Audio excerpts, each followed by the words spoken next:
Shabbat Shalom. For this is the day that Yah has made, and we shall rejoice and be glad in it. And Most High, we come into thy gates with thanksgiving, into thy courts with praise, and we say Hallelujah. Hallelujah, Most High. We praise you this day, O King, and we bless you by saying Barku et Yahweh. Barku et Yahweh HaMevarak. Baruch atah Yahweh HaMevarak le'elam vayed. Baruch atah Yahweh Eloheinu melech ha'alam. Asher Bikar Benu Makol Hamayim Wenatan Lanu HaTorah. Baruch atah Yahweh Notan HaTorah. Is to say, blessed be Yahweh. Blessed be Yahweh the blessed one. Blessed are you, Yahweh, the blessed one for all eternity. Blessed are you, Yahweh, our Elohim, King of the universe, who gave us your Torah, who selected us from all the peoples and gave us your Torah. Blessed are you, Yahweh, giver of the Torah. To our King, our healer, our provider, our sustainer, we recognize you as our only Elohim, Master. And we come before you today with bowed head and humble hearts, asking you to forgive us of our sins, O King. Forgive us of all unrighteousness, that our prayers be not hindered, that you would allow our words to come before you today, Master, that you would lend ear to our supplications, turn out a deaf ear to our cries, Master, but bend down, Master, and hear our cries out to you this day. Master, we ask you for forgiveness and the forgiveness of our ancestors, O King, that sinned against you. And you told them, Master, that if they did, that you would scatter them to the four corners of the earth. And you have, Master, and we are in this exile. We ask that you would forgive them, Master, and that you would forgive us also, and that you would eventually heal our land, Master, and that you would take us back, O King. Master, we believe thy report, Master, that you are the creator of heaven and earth, and there was nothing created that you did not create. And we believe thy report that you are our Savior, and there is none other besides you, that you stretched out the heavens like a curtain, all by yourself, O King. We come before you today with bowed head, humble hearts. We ask that the words of our mouth and the meditation of our hearts will be acceptable in thy sight this day. Master, we come to you today just thanking you for this day that you have made. We shall rejoice and be glad in it, Master. We are the obedient ones that are witnesses of yours that have come out to your temple today, Master, because you have ordered us to assemble on this day, and we'll assemble together today. And we ask that you will look upon us with favor, Master, and that you will continue to have mercies upon us, that you renew daily. Master, you look upon all those that are gathered around this world today, that are gathered in your name only, O King. For in 6 days you made this world, on the seventh day you rested, and you said that we shall also rest. And them that do shall be in a covenant with you, O King. So we are attempting, Master, the best we can to stay in thy covenant, Master, and be in thy will, O King, and that you would look upon us with favor, Master, and look upon us with mercy, and continue to keep our children that you did all week long and brought them safely home to us, and that you have healed our bodies. And Master, we ask that you would look upon those that are sick this day, that could not assemble with us because they are ailing in their flesh, O Master, and that you would heal them this day. And Master, we ask that you would also count them as part of this assembly that are online with us today, that cannot travel the distance, oh Master. So we ask that you would continue to look upon us, Master, collectively. Bless us individually, O King.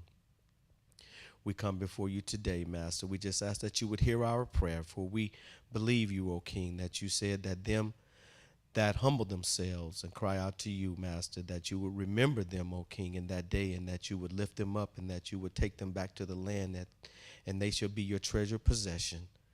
Master, we ask that you would continue to bless the leadership of this assembly, O King, and that your word would go forth, Master, and that we will grow stronger and stronger in you, and that you would keep us until we meet here again. This is our prayer.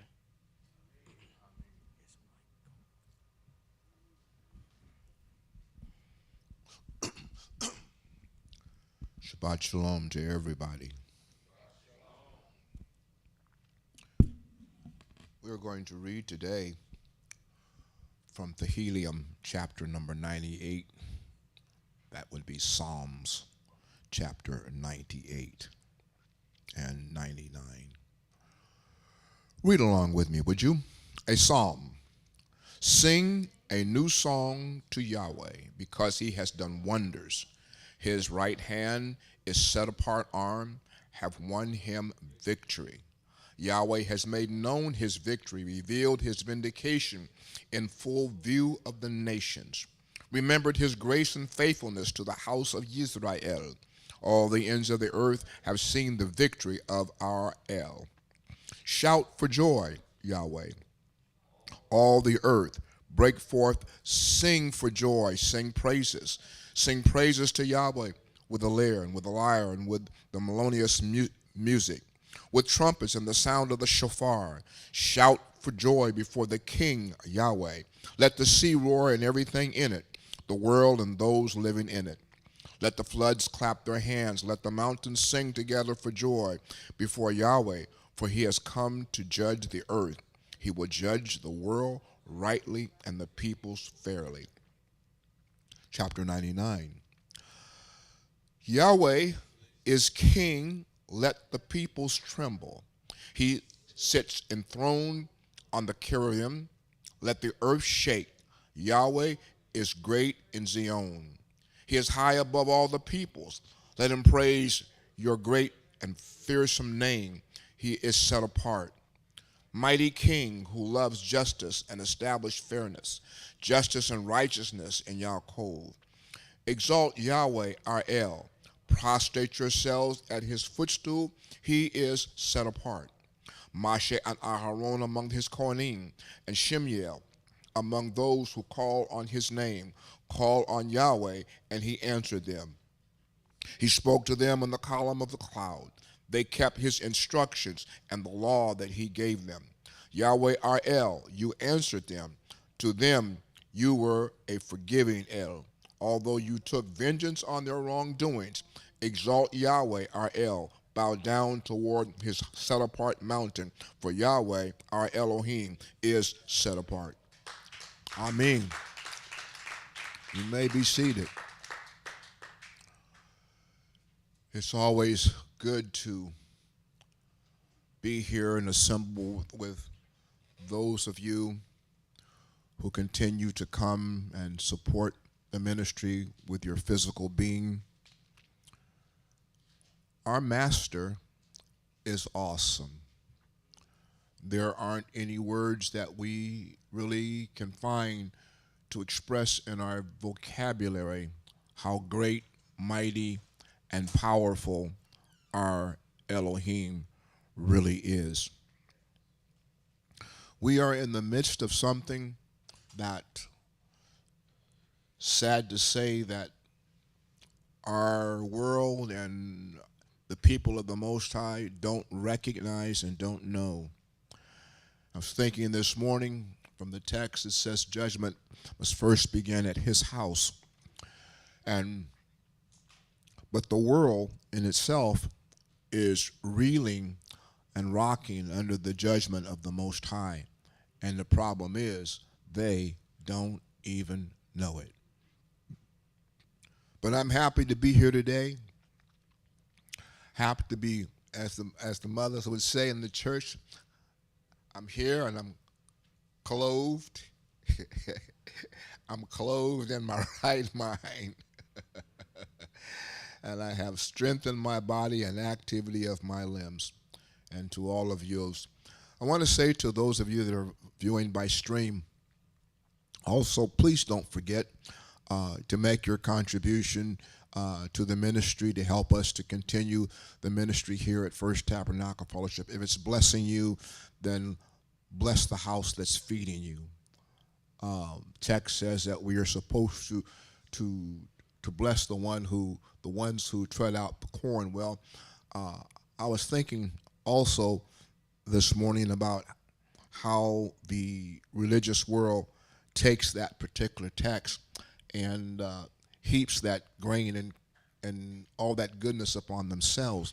But we here at First Tabernacle Fellowship have to take that grain and put it in the till so that we can maintain our ability to function and bring to you the message and the truth of Yahweh's teaching so that you will understand with clarity what his Spirit is saying to the Hebrew people. Well, it is time once again to bring to the pulpit the Moray, who has the intellect to go into and expose the things that we don't see and teach us. So would you give a great big Shabbat Shalom to Moray Sean Appleton? Shabbat Shalom. My goodness.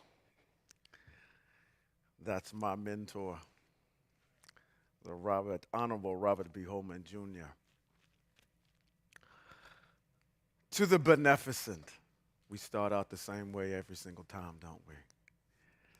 To the beneficent, the one who has made a promise to our ancestors, Abraham, Yitzhak, and Yaakov, to deliver our people into a promised land. The one who has made the covenant with our ancestors. The one, by the way, if you didn't know, created everything in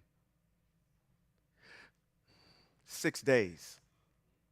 Everything that you can see, feel, touch, and experience was created in 6 days. Nothing was created after that. That one that is not a man. The one that is a power. To the one whom you call, what do you call him? You call him El, what do you call him? You call him Yahweh, what do you call him? You call him Yahweh, what do you call him? You call him Yahweh, I'm looking for Yahweh Rapha, I'm looking for El Shaddai, I'm looking for Yahweh Seva. What do you call him? The Most High, what do you call him? The Most High Yahweh, what do you call him? Yahweh, you call him Yahweh Elohim, to the one that we call upon as our power, the Most High Yahweh. I thank him for allowing me to be here today with you on this Shabbat. To all of the dignitaries that are with me in the room, Moray, Trey Beverly, Moray, Gerald Beacom, Shabbat Shalom to you too, sir. To Brother Charles, Shabbat Shalom to you, sir. To the Honorable Robert B. Holman Jr., Shabbat Shalom to you, sir. For those of you that are joining us by way of the stream, I want to thank you for being faithful and being here one more again. That's not for y'all. Y'all's is coming later. Joining us here on this Shabbat. To our descendants that are not here with us today, that will listen to the recordings and understand that hopefully you could see further because you stood on the shoulders of giants. Shabbat Shalom to all of you. Now, we got to do something. Come on, we got to work them knees. Come on. In the book of Vayikra, chapter number 32, it says that we are to what? In the midst of people with gray hair. We're to stand. So, yeah, look, all y'all don't have. Turn to the nearest person that has gray hair. Look them in the eye. You got to turn that way. Look them in the eye. Look them in the eye. We about to fulfill a mitzvot. And tell them Shabbat Shalom.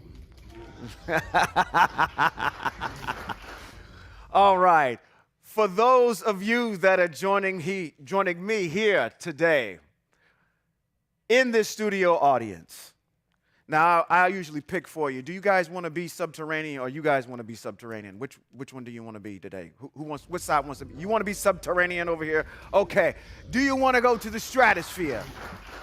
Do you want to go subterranean? All right. Let's make some soup. Shabbat Shalom. Shabbat Shalom. You know why I said let's make some soup? Can anybody remember why I said let's make some soup? When you get some soup, when you want to make some soup, what do you do with the ladle? You put the ladle in the soup and you get out what you want. I want more broth. I want more meat. I want more potatoes today.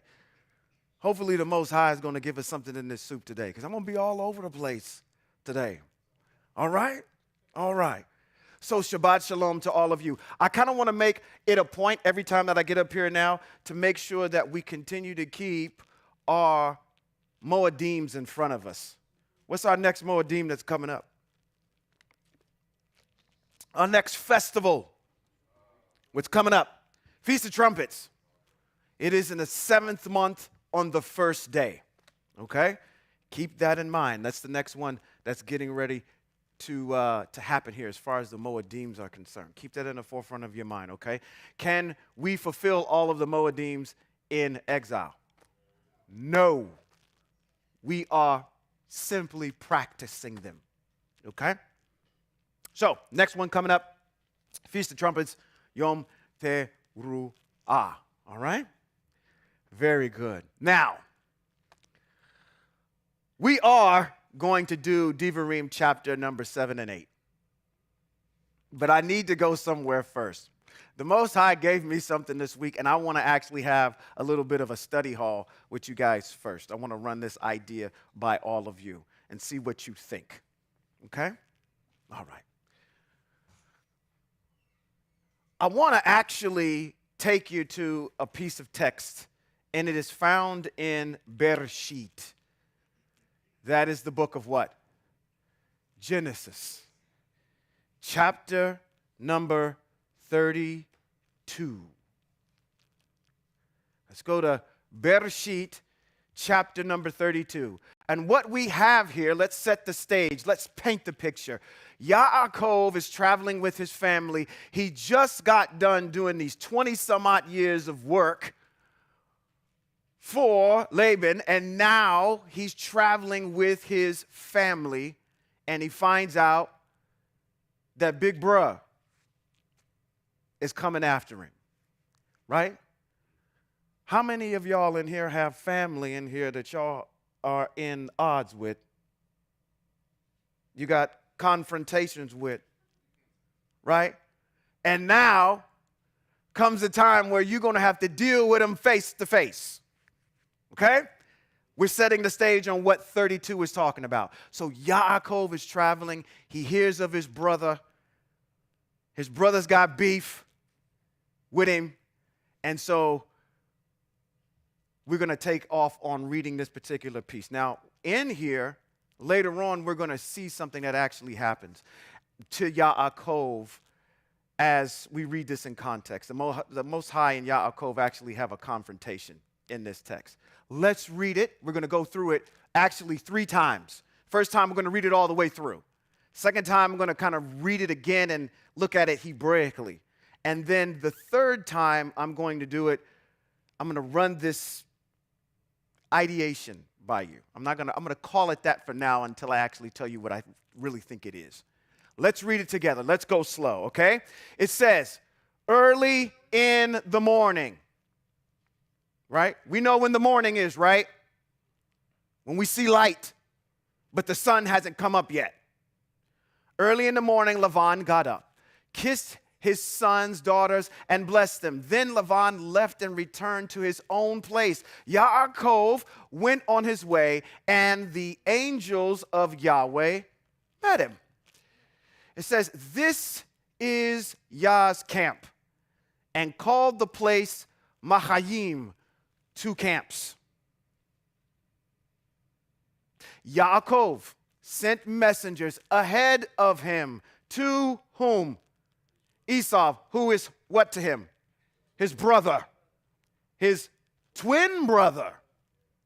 Okay? His brother toward the land of Seir, the country of Edom, with these instructions.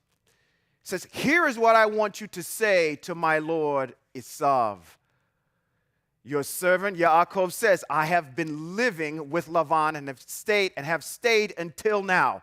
I have cattle, donkeys, flocks, male and female servants. I am sending to tell you the news to my Lord in order to what? Win favor. Win your favor. Okay? The messengers returned to Yaakov saying, we went to your brother Esau and he is coming to meet you. With him are 400 men. Yaakov became greatly elated. He was happy about this. No? He wasn't happy? What did it say? It says he was greatly afraid and distressed. He divided the people. Okay, we got to come up with a battle plan here because you know what? My brother is coming for me. All right? Look at how he's acting. Okay? He's self-preservation kicks in, right? For him and his family. He's distressed. He says he's divided the people, the flocks, cattle, and camel with him into how many camps? 2, saying, if Esau comes to the one camp and attacks it, at least the camp that is left will escape. Then Yaakov said, Yah of my father Avraham and Yah of my father Yitzhak, Yahweh. He knows the name of the Most High, right? Oh, wait a minute. Okay, this is the point in the whole dissertation where I need to make my first point. Do you get the impression here that Yaakov knows the name of the Most High? Yes. While I'm looking at you, I'm going to come back to you because I want you to remember this point. All right? I'm going to look at you. So Yaakov knows the name of the Most High, which is Yahweh. Okay, there we go. It's okay. Which is Yahweh. He told me, return to your country and your kinsmen, and I will do you good. I am not worthy of all the love and faithfulness you have shown your servant since I crossed the Jordan with only my staff, but now I have become 2 camps. Please rescue me from my brother Esau. I'm afraid of him. Afraid he'll come and attack me. Wait a minute. Go back up for a second. What does he say? He says, return to your country and what? Return to your country, your kinsmen, and I will do you good. Why are you afraid if you know that the Most High is going to deliver you into something? Why are you still afraid? Did the Most High not say, I'm going to deliver you, take your kinsmen and do good by you? So why are you acting like something's going to happen to you? Keep that in the back of your mind. Something's not making sense here. It says, but now I have become 2 camps. Please rescue me from my brother Esau. I am afraid of him. Afraid he'll come and attack me without regard for mothers and children. You said,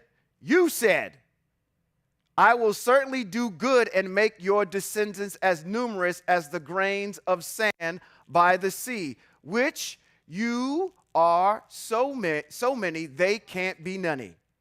Which are so many they can't be counted. Okay? Now, Yaakov says this, but Yaakov also knows the covenant that has been made prior to. How do we know this? It's back in Genesis chapter number 28. Put a pen in this. Let's go to Genesis chapter number 28. I want to prove to you that Yaakov knows what the covenant is, and he knows what the blessing is. 28, it says, so Yitzhak, how does Yaakov know this? Because his father told it to him. It says, so Yitzhak called Yaakov, and after blessing him, charged him, you are not to choose a wife from the Hittite women. Go now to the home of Bethuel, your mother's father. Choose a wife from their daughters of Lavan, your mother's brother. May El Shaddai bless you, your descendants, until they become a whole assembly of people. He's talking about the covenant that was made with Avraham, his father or his grandfather. It says, and he may give you the blessing which he gave to Avraham, you and your descendants with you. So that what? You will possess what? The land. You will travel through the land El gave to Abraham. Do you know, we just went over it last week, what the covenant was, right? In chapter 17, which was what? I'm going to be your El, right? I'm going to give you land, right? Uphold my ways, walk in my ways. And what are you supposed to do, Abraham, to show that you're honoring this covenant? Something's got to happen to you in your body. What do you got to do? Get circumcised, okay? It is letting you know that you're carrying this covenant. But this covenant is attached to land. It's attached to prospering, all right? I'm going to make you a king. At least descendants will come from you that will be kings of nations, right? All right. So if Yaakov knows this, then what is he afraid of? Your descendants have to matriculate into the land. So you're afraid that Esau is coming to kill you? When you know that this is a prophecy. It sounds like to me Yaakov is just saying, okay, yeah, Dad told me that, but I really don't, it doesn't really mean that to me. Because if I did, I would believe it. I wouldn't be questioning this. If the Most High came down and told you face to face, this is what I'm going to do, would you have any reason to doubt it? Now, if your brother told you it, would you have reason to doubt him a little bit? Oh, okay. Right. So he's learning this from his father. And his father is saying, hey, dude, you're going to have a whole bunch of folks come from you. You're going to be a great nation. And this is a covenant that was made with your grandfather. You know, it's like, okay, Dad. Thank you, Dad. Appreciate that. All right? Let's go back to chapter number 32 of Bereshit. There's a reason why I'm making this point.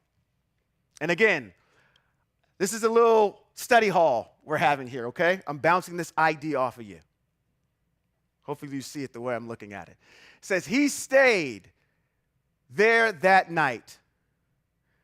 Then he chose from among the possessions the following as a present for Esau, his brother. This is going to be all of the stuff that he actually is trying to give, but kind of make a peace offering to his brother before he actually sees him. So he's sending this ahead of him. So I'm going to read this pretty quick. It says 200 female goats with 20 males, 200 female sheep and 20 males, 30 milk camels and their colts, 40 cows and 10 bulls, 20 female donkeys and 10 colts. He turned them over to his servants, every drove by itself, and said to his servants, cross over in front of me and keep the space between each drove and the next one. He instructed the servants in front, when Esau, my brother, meets you and asks, whose servants are you? Where are you going? And whose animals are these? Then you are to say, they belong to your servant Yaakov, and they are a present he has sent to my lord Esau. And Yaakov himself is just behind us. So he also instructed the second servant and the third and all that was followed in droves. When you encounter Esau, you are to speak to him and say, and you are to add, and there, just behind us, is your servant Yaakov. For he said, I will appease him first with a present which goes ahead of me. Then after that, I will see him myself, and maybe he will be friendly towards me. He got up. Listen closely. Listen closely. Listen closely. He got up that night, took his 2 wives, his 2 slave girls, and 11 children, and forded the Yarbrook. What the ford means. Anybody know what a ford is in a body of water? A ford is a portion of that body of water where the water level is the lowest. So he let them cross where the water was low. It might have only been 3 feet deep. It might have, who knows what the depth was. But out of this body of water, this is where it was the shallowest. That's what it's called when it says crossing the ford. Okay? So he crossed. He sent them across the stream and then sent the possessions across. And Yaakov was left alone. It says, then some man wrestled with him until daybreak. When he saw that he did not defeat Yaakov, he struck Yaakov's hip socket so that the hip was dislocated while wrestling with him. The man said, let me go, because it's daybreak. But Yaakov replied, I won't let you go unless you bless me. The man asked, what is your name? And he answered, Yaakov. Then the man said, from now on, you will no longer be called Yaakov, but Israel, because you have shown your strength to both Yah and man and have prevailed. Yaakov asked, please tell me your name. But he answered, why are you asking about my name? Don't you know it already? And blessed him there. Yaakov called the place what? Peniel, which means the face of Yah. He said, because I have seen the face of Yah, yet my life is spared. So does Yaakov knows who he's wrestling with? Yes, he does. He's wrestling with the Most High. Okay. Now I got to start filling in some blanks. Come on, I know your gears are spinning now. We're going to get there. It says, this is why to this day the people of Israel did not eat the thigh muscle that passes along the hip socket, because the man struck Yaakov's hip at its socket. Now, what does this mean to you Hebrews?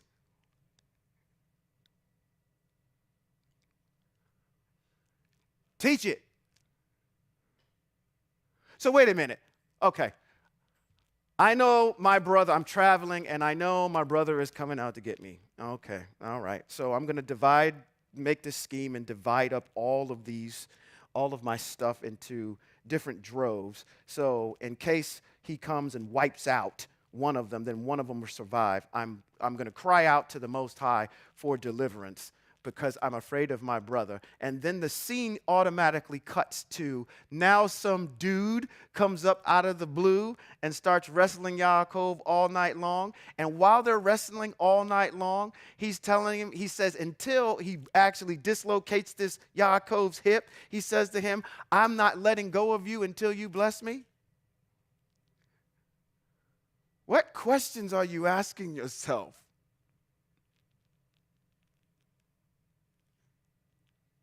Come on, teach it. What does this mean to you guys? Does it mean anything at all? It just, okay. This is where Israel got their name changed. Is that all this means? There's some significance that's here. First, let's work backwards, okay? All right. Let's work backwards. I want to address something that's here. I'm asking the group, is that last sentence a mitzvah? This is why to this day the people of Israel do not eat the thigh muscle that passes along the hip socket, because the man struck Yaakov's hip at its socket. Is that a mitzvah? No, it's not. That is something Hebrew Israel does. Did the Most High tell him to do that? Where did the Most High say, do that? That is something that Hebrew Israel does to remember this situation. It's not a mitzvah. That's why you got all these rabbis talking about, okay, there are X amount of mitzvahs over here. That's why they can't agree, because you come across stuff like this. Yes, it's in there. Yes, we like to observe it, but it's not a mitzvah because the Most High never said it. Right? It says, this is why we do this. Why are we doing this? We're remembering something. We don't eat the sinew over the thigh bone, that meat that goes across it, because this draws our attention back to something. To what? What's happening here? You say you're being tested, okay? Let's read this again. Let's go back up to 22. I said we're going to go through it 3 times. This is the second time. I'm going to try to fill in some gaps here. Let's go with I said 22. Let's go to 22. Right there. So he got up that night, took his 2 wives, his 2 slave girls, and 11 children, and forded the Yardbrook. Then he took what? Them and sent them across the stream, and sent his possessions across. And Yaakov was left alone. We're good. In our minds, can we visualize what's happening? Yaakov's alone at night. All right? Then some man, which we've already established is the Most High, right? Let's establish why we also know this is the Most High.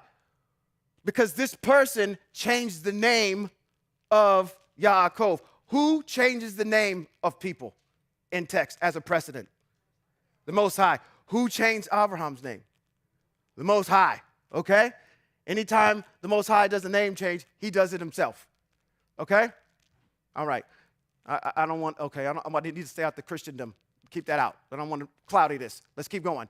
So a man showed up and he wrestled with him. So we're establishing that is the Most High, right? Until daybreak. The Most High is wrestling with Yaakov. Okay, I need to show y'all something. Y'all not getting it. Y'all not getting it. I need to have you visualize it. Let's do it. Y'all don't know what wrestling is about, so I'm going to just show you.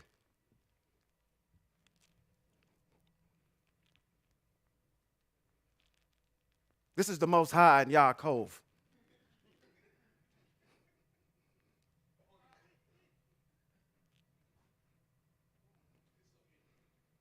All night.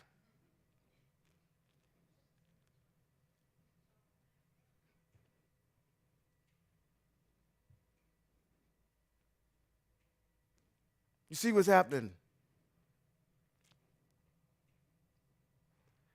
If I wanted to stop you, how would I do it? You see where are they generating all their power? It's in their hips. I cannot stop you until I immobilize you. This is what they're doing all night long. Okay? Now, matter of fact, I'm just going to let that play. I'm going to keep that for it. It says, Yaakov was left alone, and then some man wrestled with him until daybreak. When he saw that he did not defeat Yaakov, which he clearly could have done at any point, this is the Most High.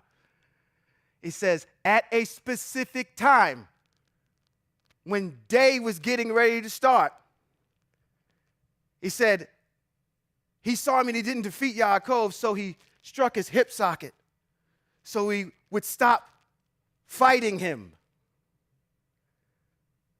So he dislocated his hip while he's wrestling. And the man said, let me go.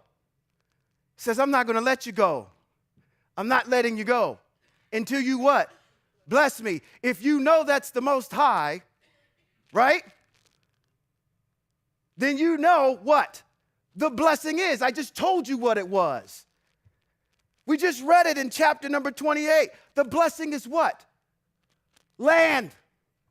Your descendants.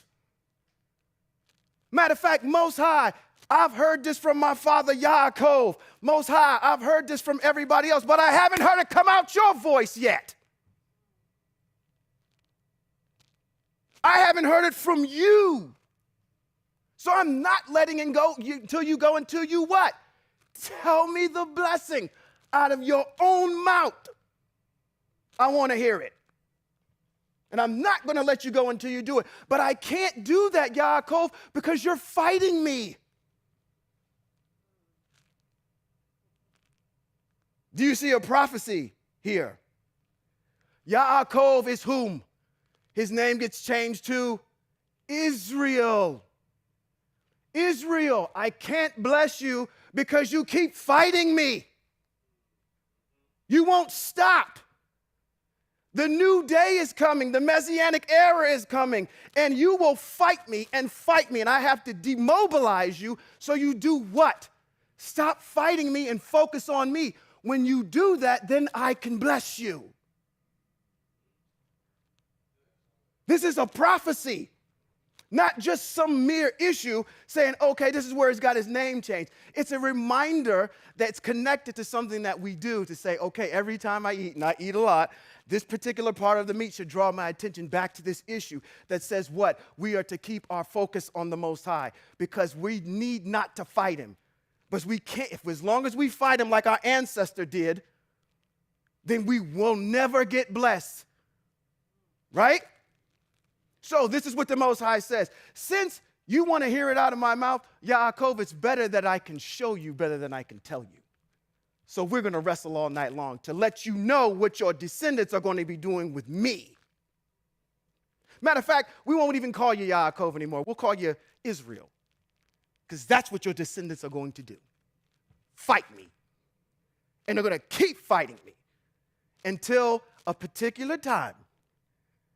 And when that time comes, right?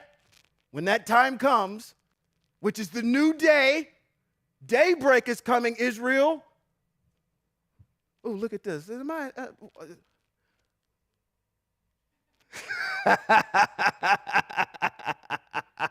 I guess we are actually live, aren't we?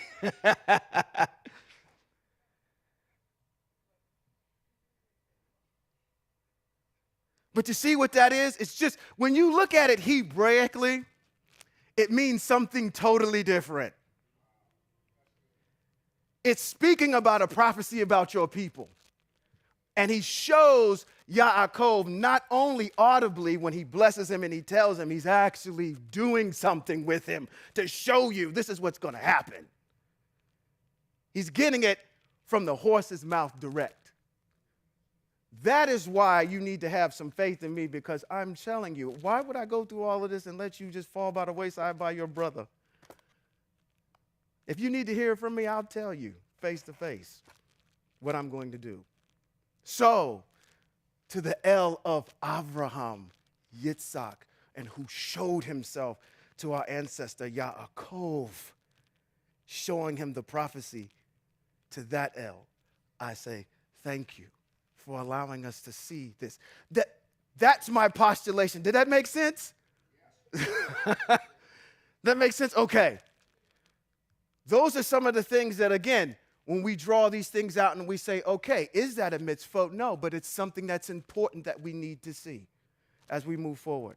It kind of sets the stage and some groundwork for chapter number 7 and 8. We are still in the mode. Think of this like this. Let me paint this other picture here. It's nighttime. You've been to a camp. There's a bonfire going. You hear the crackling of the wood. You smell the smoke. You're sitting around the campfire and you're sitting there, and an old gentleman comes up. Older gentleman, beard, gray. And he sits down and he says, "Children, let me tell you a story about your ancestor.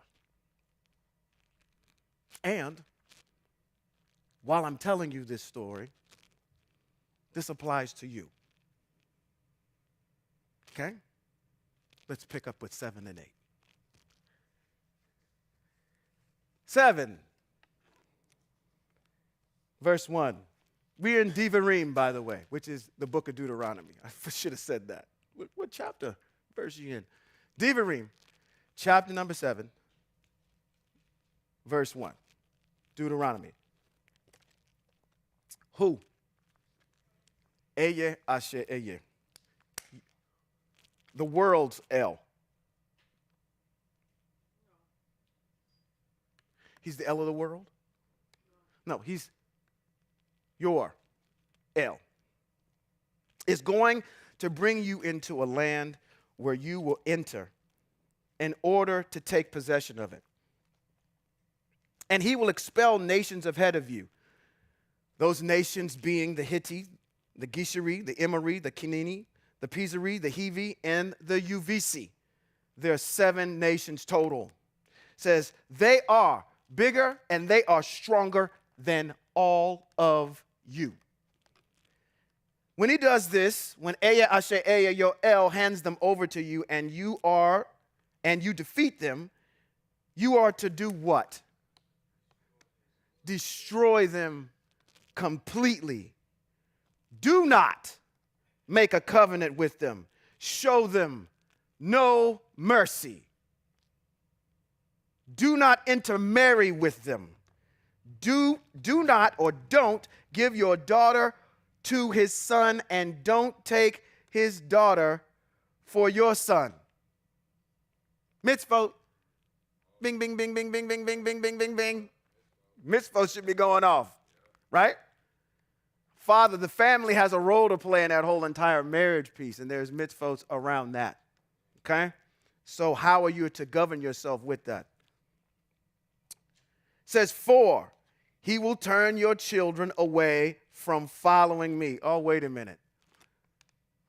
Don't intermarry with them, because why? For he will turn your children away from following me in order to serve their elves. If this happens, the anger of YHWH will flare up against you, and he will quickly destroy you. Now, no, treat them this way. This is what we're going to do. We're going to go in there. We're going to break down all their altars. We're going to smash all their standing stones to pieces. We're going to cut down their sacred poles and their carved images completely. We're going to wipe out all that idolatrous crap up out of there. For you are a people that is set apart for YHWH. YHWH has chosen you out of everybody. Out of everybody, the Most High has chosen y'all. And I know some of y'all. We ain't the greatest folk on the face of the planet. All right?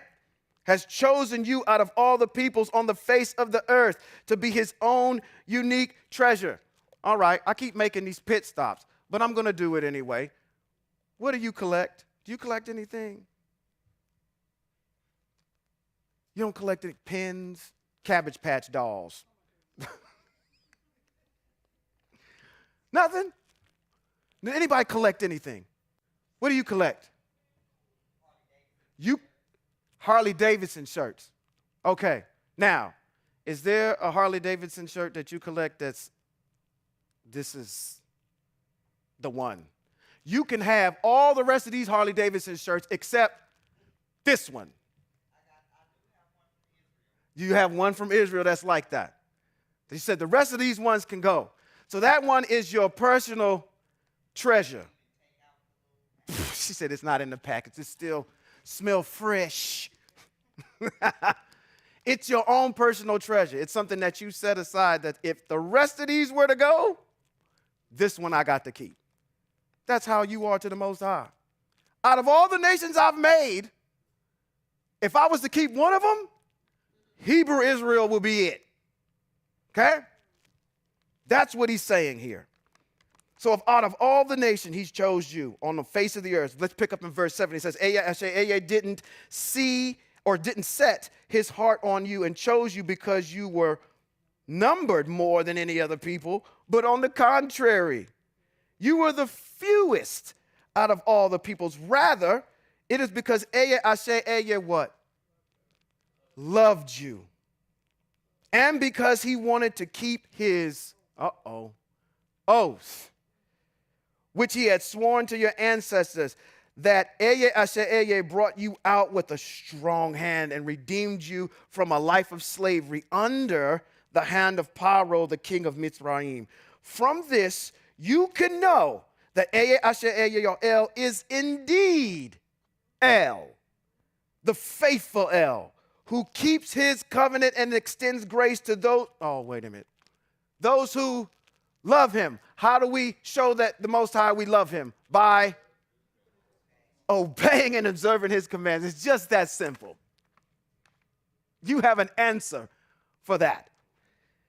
Extends grace to those who love him and observe his mitzvot to the 1,000th generation. But he repays those who hate him to their face and destroys them. He will not be slow to deal with someone who hates him. He will repay him to his face.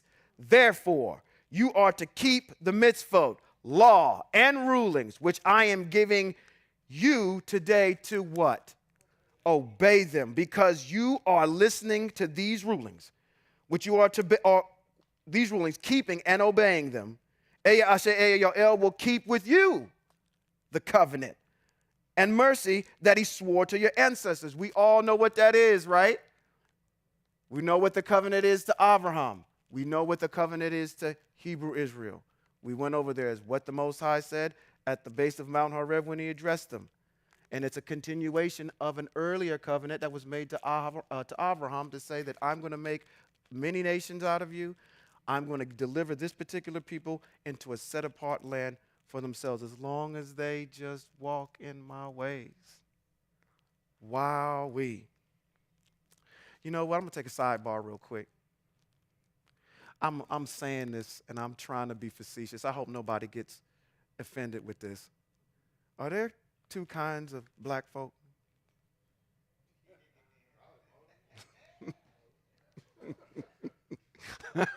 I'm telling all our secrets.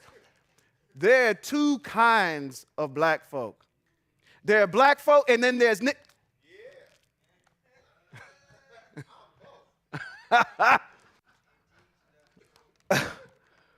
Carnival Cruises Lines is dealing with some of y'all right now. Okay? We got a group of individuals that want to play by the rules, and then there's some of us that don't. Think that they can just do whatever they want to do whenever they want to do it. That the rules don't apply to them. Right? I'm thinking to myself, come on now. Most of y'all don't know black people. I do. I know some of them. Could you imagine being in the desert for 40 years with this group, cussing and complaining the whole entire time? Listen, to where the Most High said, he said, you know what? I'm so tired of these folk. I know that I made a covenant, but I'm willing to kill them all, Moshe, and start over with you.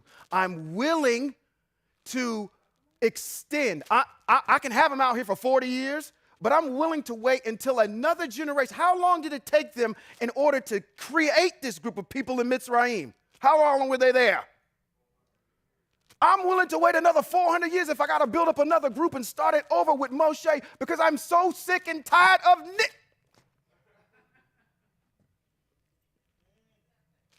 I'm tired of y'all. Okay? Moshe says, well, he says, you know what? I can't let you do that. You got to fulfill your covenant. But you got to know something about the Most High. The Most High is crafty. He says, you know what? I'm still going to kill them all. How? I'm going to let this generation that's a bunch of fools die off in the desert. I'm still going to wipe them out. And the new group that's going to come in there ain't going to know nothing about all this other junk that these folk are carrying with them coming out of Christianity. That's y'all right now, right? You got all this baggage that's coming out of Mitzrayim, which we symbolize as Christianity and whatever else is, and trying to understand the ways of the Most High. You got all this stuff on them. There's a group of individuals that's around here, these young folk, that don't know nothing about that. But y'all do. Okay? I'm just trying to get you in the frame of reference that Most High probably had to be in there with the Most High every day instead of dealing with all these problems that come up on a day-to-day basis with you stiff-necked, hard-headed group of folk. Put yourself in the perspective. I'm just trying to say, listen, the Most High was going to make basically Noah 2.0 with Moshe. Or matter of fact, shoot. Yeah, he'd have probably had to go back that far and start it all over again. I don't know about y'all, but I'm just saying. I realize that there's a stress of dealing with our folk, and I just couldn't imagine. I'd have been like, yeah, go ahead and wipe them out. I'm with you. What did I leave off? 12? Let's just go get 12. Let's go back to 12. Because you are listening to these rulings, keeping and obeying them. YHWH will keep with you the covenant and mercy that he swore to your ancestors. He will love you, bless you, and increase your numbers. He will also bless the fruit of your body and the fruit of your ground, your grain, your wine, olive oil, the young, and your cattle and sheep, in the land that he swore to your ancestors that he would give you. You will be blessed more than any other people.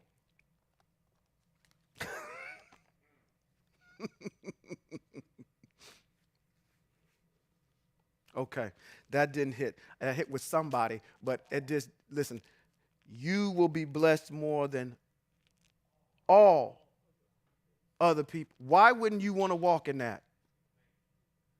You allowed somebody to come in and take your birthright and claim to be you.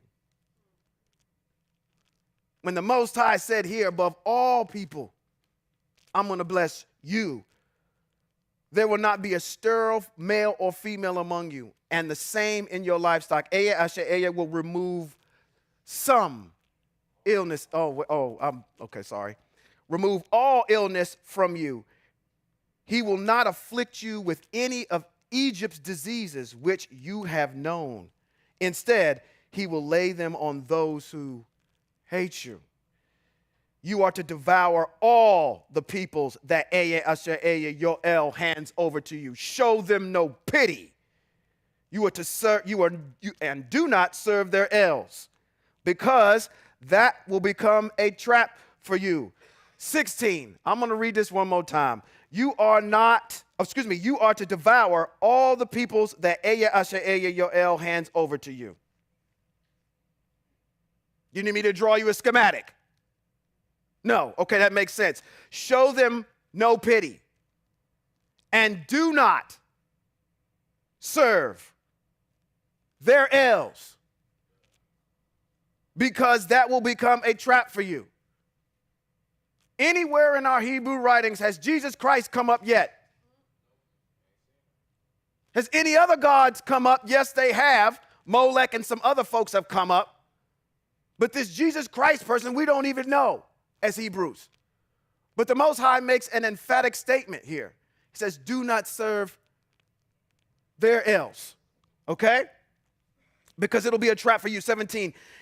If you think for yourselves, these nations outnumber us, how can we dispose of them? Nevertheless, you are not to be afraid of them. You are to remember well what YHWH did to Paro and all of Egypt, the great ordeals which yourself saw, the signs, wonders, strong hand, and outstretched arm by which YHWH brought you out. YHWH will do the same to all the peoples whom you are afraid. Moreover, YHWH will send the hornets among them, until those who are left and those who hide themselves perish ahead of you. You are not to be frightened of them, because YHWH is there with you, and El, a great and fearsome. YHWH will expel those nations ahead of you little by little. You can't put an end to them all at once, or the wild animals will become too numerous for you. Nevertheless, this is the part where this is where, if we was in the Christian church, that B3 would be up. We would be in E flat, and we would be screaming. Do you realize that this is a motivation speech? Do you hear what's going on? They do it all the time. God's going to make, he's going to put, he's going to, blah, blah. You milk something like this, right? Go back and get it. What did it say? Where was I at? 20. Let's go to 20. Moreover, Yahweh the El will send hornets among them.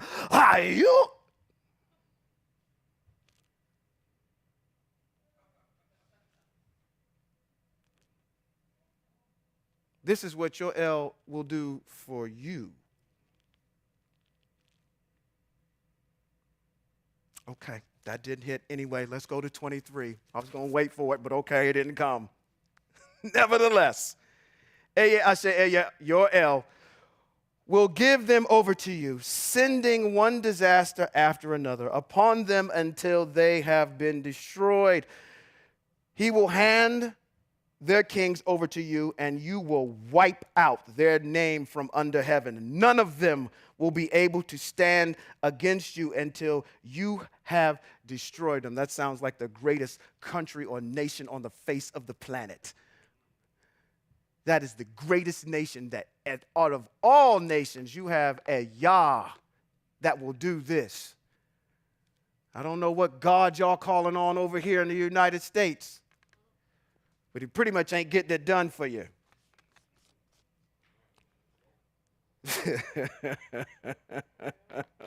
Okay. 25. To the end. You are to burn up completely their carved statues of their elves. Don't be greedy for silver and gold on them. Don't take it with you. Don't pop off the jewels that they put all on them, for you will be trapped by it. For this is an abhorrent to Yoel. Don't bring something abhorrent into your house, or you will share in it the curse that's on it. Instead, you are to detest it completely, loathe it utterly, for it is set apart for destruction. I'm not supposed to allow you to have that stuff in my house. Don't bring, no, what you say? Can't bring a cross up in here.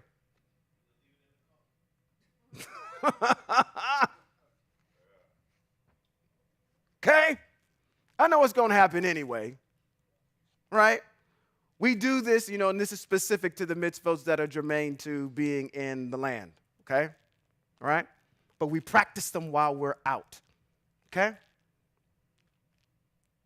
Let's move forward. All the mitzvot I'm giving you today, you are to take care of and obey. That you will live, increase your numbers, enter and take possession of the land. That is a reoccurring theme that's throughout all of this.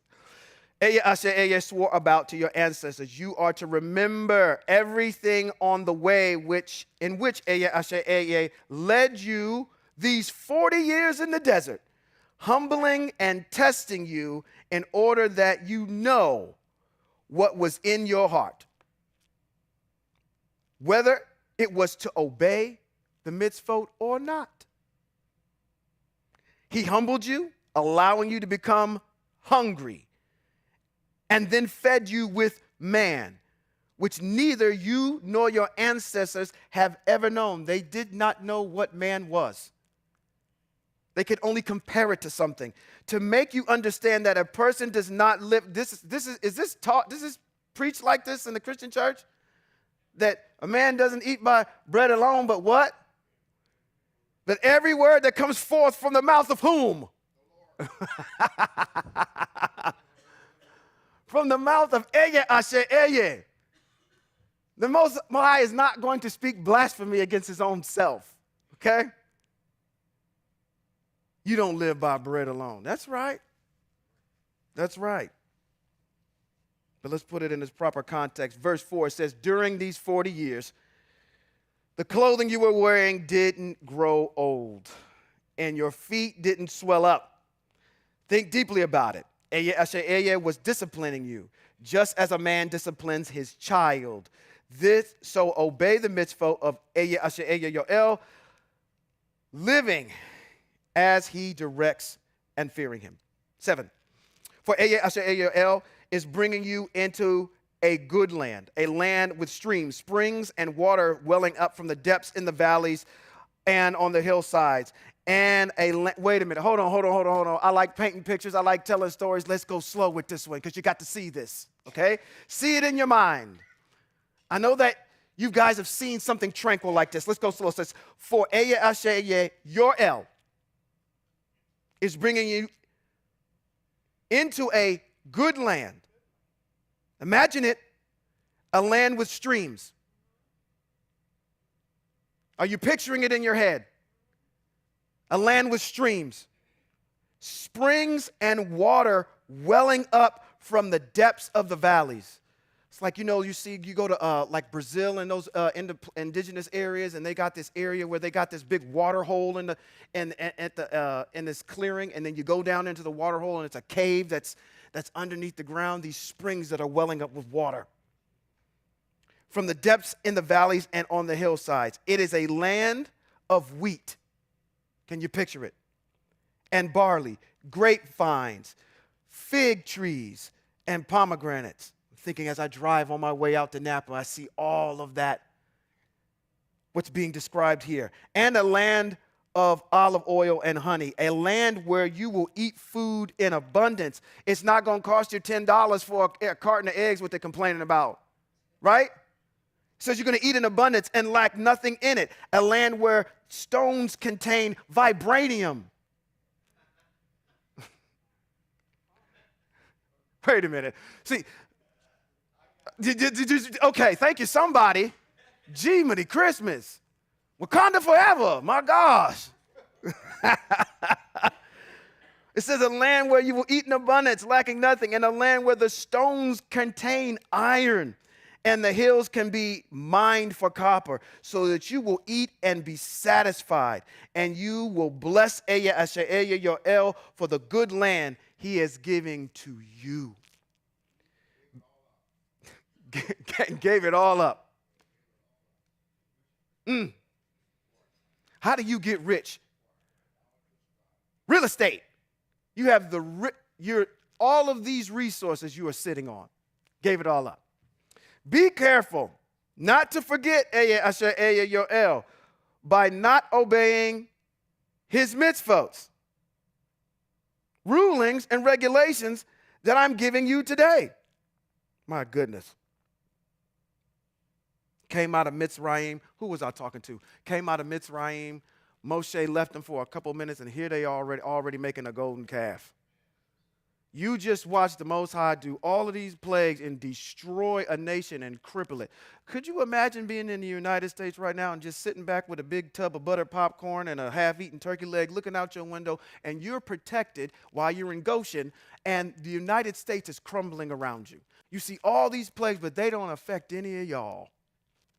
The Most High shows you and leads you out. You see all these signs and wonders, and then you still go back? This is the kind of folk we dealing with. But y'all can understand it because y'all don't know Nick.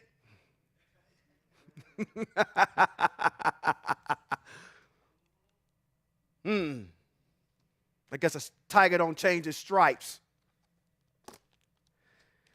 Oh, boy. Y'all got to get me back on track. 9, you will eat in abundance and lack nothing in it. And a land where there's stones, contains stones, and the hills can be mined for copper, so that you will be eaten and be satisfied. And you will bless YHWH for the good land he has given you. 11, be careful not to forget YHWH by not obeying his mitzvot, rulings, and regulations that I'm giving you today. Otherwise, after you have eaten and are satisfied, built fine houses and lived in them, and increased your herds and flocks, silver, gold, and everything you own, you will become proud-hearted, forgetting YHWH. Guess what? You forgot where you came from. Who brought you out of the land of Mitzrayim, where you lived as slaves, who led you through the vast and fearsome desert with its poisonous snakes and scorpions, waterless, thirsty ground, and brought water out of a flint rock for you, who fed you in the desert with man, unknown to your ancestors, all while humbling and testing you in order to do the good in the end. You think to yourself, my own power and strength and my own hand have gotten me all this stuff. YHWH didn't do any of this. Says, no, you are to remember that YHWH. Don't you forget where you came from. No, you are to remember that YHWH, because he is who is giving you the power to get wealth. in order to confirm his covenant, which he swore to your ancestors, as is happening even today. If you forget, YHWH, follow after Jesus Christ and serve and worship him, I am warning you in advance today that you will certainly perish. You will perish just like the nations that YHWH is causing to perish ahead of you, because you have not heeded the voice of YHWH, your El. Y'all let me read that just like that and didn't say a word.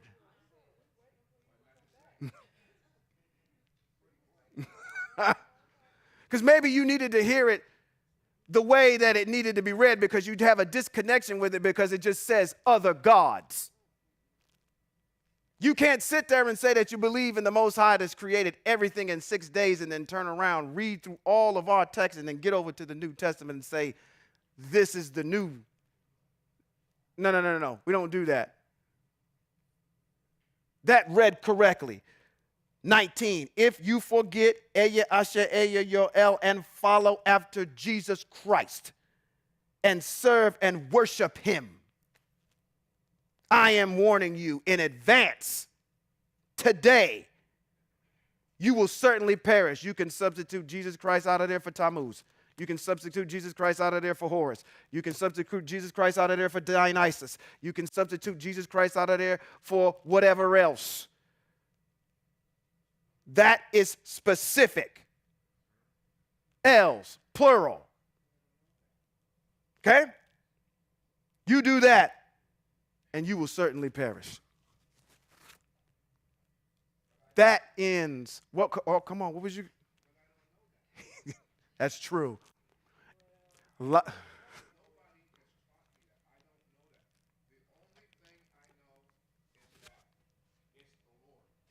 It's the Lord. Yeah, the comment is for those of you watching that I don't know that. I don't know that this is talking to me, that I'm a part of Hebrew Israel. That's okay that you don't know that. But what did we open up with? When people are dropping little tidbits of information about who the Most High is at with truth, stop fighting me. If the Most High says, and you sit there and say in your text that you observe the 10 commandments, one of the commandments is to worship on the Shabbat. Stop fighting me. How do you expect to get a blessing if you keep fighting me? There is no excuse. If you know what is good and what's righteous that comes out of the mouth of the Most High, then stop fighting it. You will never receive the blessing that comes with it because you want to do what you want to do. Stiff-necked, hard-headed group of folk. So when I come over here and tell you that the Most High says you are a part of this group of people, you know how I know why? Because I can show it to you physically out of your physiognomy. I can show you from the beginning where the text starts and walk you all the way through it, how we get to chapter number 28 in Devarim. I can show you that this is the part of the group of people that has been dispersed to the four corners of the world. If you do not want to accept it and you want to fight it, that's fine. But at some point, the Most High is going to dislocate your hip, so you can focus on what you need to be focusing on. And if you still don't get it, then okay, daybreak has come. We're getting into the 8th day. Sorry you didn't make it. Because you wouldn't stop fighting me. Stop wrestling with me. Walk in the ways of Hebrew Israel. That was chapters number 7 and 8. I hope y'all got something out of that today. That something was said that, or something got put in your ladle of soup that you enjoyed today. Let me bless you. We are going to go over chapters number, you know what? I'm going to do this. I had this prepared, and now that I got you, I'm going to just do this real quick. Y'all go ahead and sit back down. Y'all go ahead and sit back down. This idea, going back to the original, where I opened up in Bereshit chapter number 32. We talked about this is like a prophecy. There's another prophecy that actually comes out after that too, when you get into chapter number 33. In chapter number 33, we have the confrontation of Esau and Yaakov. And if you're reading this in Hebrew, it says there's a portion of it where it says that when they embraced each other, Yaakov kissed him. If you go and you look in the Hebrew text, when you look at the actual word that's used when he says he kissed him, let me draw your attention here. In the Hebrew text, this is what we call jots and tittles. Right here, this word right here has 6 dots over it. And this is the portion in text in 33 in Bereshit where it says that he kissed him. But there's 6 little dots that go over top of that. And the commentary on that is that he didn't really kiss him. He bit him to show that I still got beef for you. I still got heat for you. That's not a kiss. That is to show you that I'm still coming after you, which follows in line with the prophecy to say, now I'm getting ready to show you that not only this is what your descendants are going to do as Israel by wrestling with me, your brother and his descendants will always be coming after you as well. It is a continuation of this prophecy that's there, that he's physically showing your ancestor Yaakov physically what's getting ready to happen. It's one of these hands-on prophecies that's there, okay? Which is Greece and Rome, being carried out to this day. Is Hebrew Israel still wrestling with the Most High? Yes. Is the descendants of Esau still coming after you? Yes. Okay, prophecy, all right? Now, let me get up, and you can stand up. I'm blessed. Get you guys out of here. We good? We good. All right. I didn't do this, but I'm going to do it now. I'll let y'all guys let me get away with this too. Now that we've come back in here, back at it, one more again. And hopefully you got something because we just told it like it is. Okay. Yivareka Yahweh v'yishmareka, Yair Yahweh panavi leka v'huneka, Yisa Yahweh panavi leka v'ya samlaka shalom. That is in Bad Midbar, chapter number 6, verses 24 through 26, which reads in the English, may Yahweh bless you and keep you. May Yahweh lift up, or make his face to shine on you and show you his favor. May Yahweh lift up his face towards all of you and give you shalom, West Coast Hebrews. Until next time.